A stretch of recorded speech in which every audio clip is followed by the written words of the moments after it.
अस्सलाम वालेकुम everyone, I hope you all guys are doing well. So जी 1.4 तक के क्वेश्चंस तो मैंने सारे सॉल्व करवा दिए थे। इसके बाद आज हम स्टार्ट कर रहे हैं 1.5। अगर आपको 1.4 तक कोई भी कन्फ्यूजन है तो आप मेरी पिछली वीडियोस देख सकते हैं, ठीक है। तो आज हमने 1.5 स्टार्ट किया है। इसमें हमने फाइंड करना है डिटर्मिनेंट। सबसे फर्स्ट जो क्वेश्चन है उसमें डिटर्मिनेंट फाइंड करना है। इसके दो पार्ट्स में सॉल्व कर दूँगी, बाकी दो पार्ट्स आप लोग खुद सॉल्व कर सकते हैं इजीली, ठीक है। डिटर्मिनेंट फाइंड करना बहुत ही ईजी है। डिटर्मिनेंट फाइंड करने के लिए हमने क्या करना है कि इन दो वैल्यूज़ को आपस में मल्टीप्लाई करना है और इन दो वैल्यूज़ को आपस में मल्टीप्लाई करना है, ठीक है जी। तो इस तरह हम इन दो इसका डिटर्मिनेंट फाइंड कर सकते हैं। तो सबसे पहले हम यहाँ पे लिख लेते हैं राइट इन डिटर्मिनेंट फॉर्म।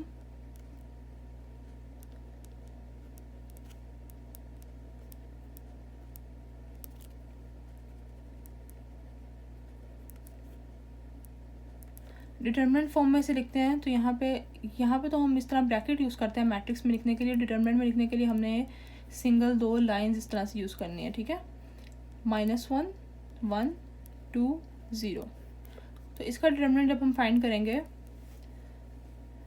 तो इन वैल्यूज़ को आपस में हमने मल्टीप्लाई करना है। यहाँ पे आ जाएगा जी -1 और 0 और दरमियान में आएगा माइनस का साइन, ठीक है। इन दोनों वैल्यूज़ को इस तरह मल्टीप्लाई किया और दरमियान में माइनस का साइन, फिर इन दोनों वैल्यूज़ को मल्टीप्लाई करना है 2 × 1, ठीक है। तो यहाँ पे आ जाएगा जी 0 को 1 से मल्टीप्लाई करेंगे तो 0, -2 × 1 = 2। तो यहाँ पे हमारा डिटर्मिनेंट आ जाएगा -2। ये आ गया ए डिटर्मिनेंट, ठीक है। तो ये बहुत ही ईजी है, इस तरह से सिंपली हम आंसर फाइंड कर सकते हैं, ठीक है। नेक्स्ट है जी डी का डिटर्मिनेंट। यहाँ पे भी हमने सेम यही लाइन लिख दें कि राइट इन डिटर्मिनेंट फॉर्म। उसके बाद हम क्या करेंगे कि डी को सबसे पहले डिटर्मिनेंट फॉर्म में लिखा, उसके बाद जी इसकी आपस में इन आमने सामने वाली वैल्यूज़ को मल्टीप्लाई कर देंगे। 3 × 4 -2 × 1। आप इन्हें इस तरह अलग अलग ब्रैकेट्स में भी लिख सकते हैं और इस तरह मल्टीप्लाई का साइन के साथ भी लिख सकते हैं, ठीक है। ब्रैकेट का मतलब भी मल्टीप्लाई ही होता है। ओके जी, ने मल्टीप्लाई किया 4 × 3 = 12, -2 × 1 = 2 = 10। तो यह आ गया जी डी डिटर्मिनेंट। तो इस तरह से ये क्वेश्चन पेपर में मोस्टली सिर्फ 2 मार्क्स का आएगा शॉर्ट क्वेश्चन में, ठीक है। और ये बहुत ही ईजी, आप इजीली 2 मार्क्स इसमें ले सकते हैं सॉल्व करके। उसके बाद है जी सेकंड क्वेश्चन हमारे पास। सेकंड क्वेश्चन में भी हमने सेम डिटर्मिनेंट ही फाइंड करना है, लेकिन हमारे पास उन्होंने ऊपर क्या कहा है, फाइंड मैट्रिक्स फाइंड। वहाँ पे क्वेश्चन मैंने यहाँ पे शॉर्ट में लिखा है, वहाँ पे जो फुल फॉर्म में लिखा हुआ है वो ये है कि find which of the following matrix are singular and non singular. हमने इसका डिटर्मिनेंट फाइंड करना है और डिटर्मिनेंट फाइंड करके हमने बताना है कि मैट्रिक्स सिंगुलर है या नॉन सिंगुलर है। वो हम कैसे बताएंगे, सबसे पहले मैं डिटर्मिनेंट फाइंड करती हूँ, उसके बाद बताते हैं कि सिंगुलर नॉन सिंगुलर कैसे होता है। ओके जी, तो यहाँ पे भी हम इसे पहले राइट इन डिटर्मिनेंट फॉर्म।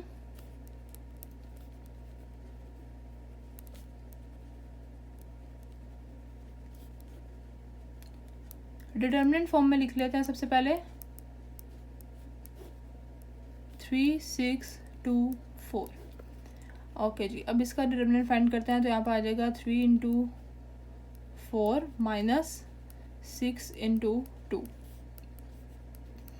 12 - 12 और 12 में से 12 को माइनस किया = 0।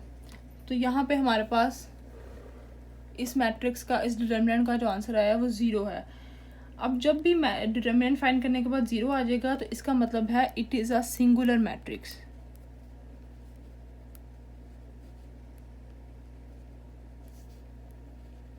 ठीक है। इसमें भी आपने सिर्फ डिटर्मिनेंट ही फाइंड करना है, लेकिन डिटर्मिनेंट फाइंड करके अगर आंसर 0 आ जाता है तो आपने लिख देना है कि सिंगुलर मैट्रिक्स है। और अगर 0 के अलावा कोई भी नंबर आ जाता है इसके आंसर में, जैसे 2 4 7 8 कोई भी नंबर आ जाता है तो वो नॉन सिंगुलर मैट्रिक्स, आपने यहाँ पे लिख देना है it is a non singular matrix, ठीक है। जैसे कि अगर ये क्वेश्चन है तो इसको भी मैं इसी तरह, अगर ये भी नॉन सिंगुलर मैट्रिक्स है, ठीक है। और ये 10 है, यहाँ पे भी हम लिख सकते हैं it is non singular matrix, ठीक है। लेकिन अगर आंसर में 0 आ जाएगा तो इट इज़ सिंगुलर मैट्रिक्स। लेकिन क्वेश्चन दोनों ही, क्वेश्चन नंबर 1 और 2 बिल्कुल सेम है, ठीक है। दोनों में डिटर्मिनेंट फाइंड करना है और ये भी क्वेश्चन जो है वो 2 मार्क्स का ही आएगा पेपर में। तो इसलिए आप इजीली क्वेश्चन सॉल्व इससे 2 मार्क्स तो इजीली ले सकते हैं, ठीक है। नेक्स्ट है जी क्वेश्चन नंबर 3 हम सॉल्व करते हैं, जिसमें हमने मल्टीप्लिकेटिव इनवर्स फाइंड करना है। हम मल्टीप्लिकेटिव इनवर्स कैसे फाइंड करते हैं वो हम देख लेते हैं।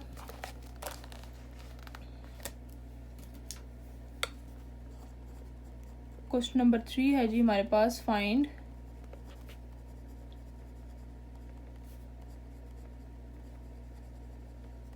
Multiplicative inverse. ठीक है, इसका मैं फर्स्ट क्वेश्चन सॉल्व कर रही हूँ। फर्स्ट है हमारे पास a इज इक्वल्स टू -1 3 2 0।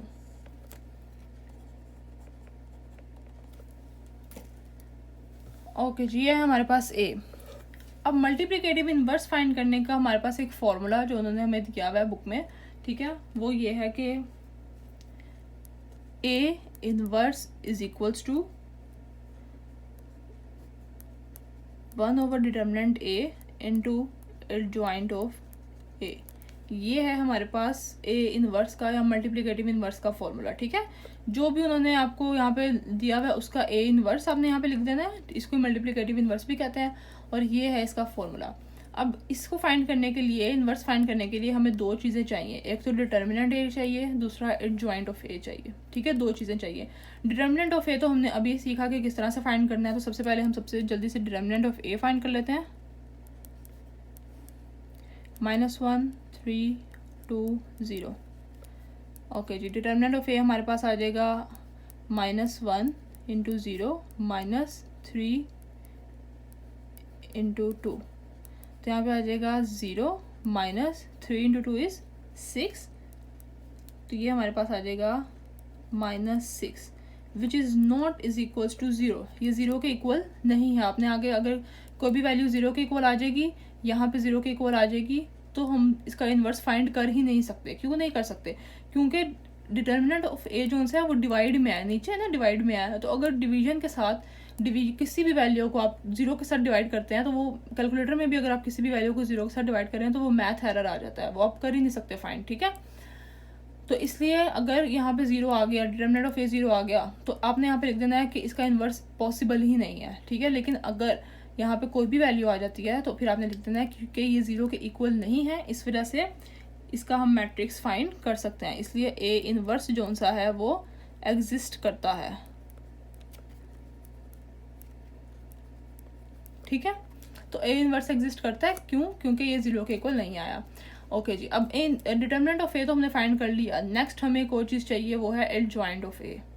ठीक है, अब हम एडजॉइंट ऑफ a फाइंड कर लेते हैं। एडजॉइंट ऑफ a मैं यहाँ पे फाइंड कर लेती हूँ। अब एडजॉइंट ऑफ a किस तरह से फाइंड करते हैं? फर्स्ट जो हमारे पास है वो a क्या है हमारे पास, -1 3 2 0, ये हमारे पास a है। ठीक है, एडजॉइंट ऑफ a हम फाइंड करते हैं कि ये जो वैल्यूज़ हैं, इन वैल्यूज़ को आप इसमें चेंज कर देते हैं। ठीक है, -1 0 है तो यहाँ पे आ जाएगा 0 -1, इन वैल्यूज़ की जगह चेंज हो जाएगी, और ये वाली जो दो वैल्यूज़ हैं, इन वैल्यूज़ के साइन चेंज हो जाएंगे, तो हमारे पास एडजॉइंट ऑफ a आ जाएगा। अब जैसे कि किसी भी वैल्यू के साथ कोई भी साइन ना हो, तो हम सपोज करते हैं प्लस है वहाँ पे। ठीक है, तो यहाँ पे प्लस है तो यहाँ पे आ जाएगा -3 -2, ये आ गया एडजॉइंट ऑफ a। ठीक है, तो ये डिटर्मिनेंट a और एडजॉइंट ऑफ a में ये डिफरेंस है कि इन्हें हमने आप इसमें मल्टीप्लाई करके निकालना होता है, और एडजॉइंट ऑफ a में क्या होता है कि हम इन वैल्यूज़ के, डायगोनल वैल्यूज़ के साइन वो जगह चेंज कर देते हैं और नॉन डायगोनल वैल्यूज़ की साइन चेंज कर देते हैं। तो एडजॉइंट ऑफ a आ गया। अब हम इसको फॉर्मूले में पुट कर देते हैं। फॉर्मूला जी हमारे पास क्या है, a inverse is equals to determinant a into adjoint of a, ये है। तो जी 1/डिटर्मिनेंट a क्या है, -6, और एडजॉइंट ऑफ a क्या है हमारे पास 0 -3 -2 -1, ये हमारे पास एडजॉइंट ऑफ a। अब अगर इस मैट्रिक्स को हम 1 के साथ मल्टीप्लाई करें तो ये मैट्रिक्स ही आ जाएगा। किसी भी नंबर को हम 1 के साथ, जैसे कि 1 × 2 करते हैं तो हमारे पास 2 ही आता है। ठीक है, 1 × 3 करते हैं तो 3 ही आता है। इसी तरह से इस मैट्रिक्स को हम 1 के साथ अगर मल्टीप्लाई करेंगे तो यही मैट्रिक्स आ जाएगा। ठीक है, और उसको हमने डिवाइड करना है -6 के साथ, तो इसको हम डिवाइड में लिख देते हैं।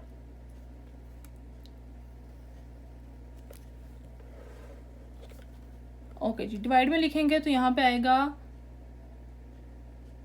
यहाँ पहले मैं इसी यहाँ से लिख देते हैं 0 × 1/6, सबको पहले मल्टीप्लाई कर लेते हैं। ठीक है, -1/6 को अंदर सबके साथ मल्टीप्लाई कर देते हैं। -3 × 1/-6। इस तरह से -2 × 1/-6 एंड -1 × 1/-6। ठीक है, यहाँ पे मैंने क्या किया कि 1/-6 को सब के साथ मल्टीप्लाई कर दिया। ठीक है, मल्टीप्लाई कर दिया। अब यहाँ पे तो हमारे पास 0 ही आ जाएगा। ठीक है, यहाँ पे हमारे पास 0 ही आ जाएगा। यहाँ पे क्या आएगा 3 1 3 1 3 3 2 6 और माइनस माइनस हो जाएगा प्लस। ठीक है, तो यहाँ पे हमारे पास आ जाएगा माइनस माइनस प्लस एंड 1/2। यहाँ पे आ जाएगा 1/2।